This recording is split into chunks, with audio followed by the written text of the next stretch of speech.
Conditional statements అంటే ఏంటి? Suppose ఇప్పుడు మనం ఏజ్ అనేది greater than or equal to 18 అనుకో, అప్పుడేంటి మనం ఎలిజిబుల్ ఫర్ ఓట్ అంటే మనం ఓటేయొచ్చు. ఒకవేళ మన ఏజ్ అనేది బిలో 18 అనుకో, అప్పుడు మనం నాట్ ఎలిజిబుల్. అంటే ఇప్పుడు మనం ఒక కండిషన్ అయితే సెట్ చేస్తున్నామనమాట. అంటే ఇప్పుడు condition statements in Java are used to take decisions based on the criteria. Suppose ఇప్పుడు మనం ఒక డెసిషన్ తీసుకున్నాం. అంటే ఏజ్ అనేది greater than or equal to 18 ఉన్నప్పుడే మనం ఓటేస్తాం. లేదంటే ఓటేయం. అంటే ఇలా మనం క్రైటీరియా అంటే కండిషన్స్ని బట్టి మనం డెసిషన్స్ తీసుకుంటాం. అందుకే మనం వీటిని కండిషన్ స్టేట్మెంట్స్ అంటాం.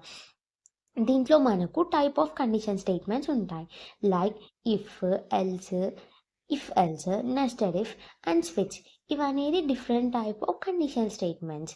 మనం నెక్స్ట్ వీడియోలో ఒక్కొక్క దాని గురించి ఇన్ డీటెయిల్గా చూద్దాం. Thank you for watching.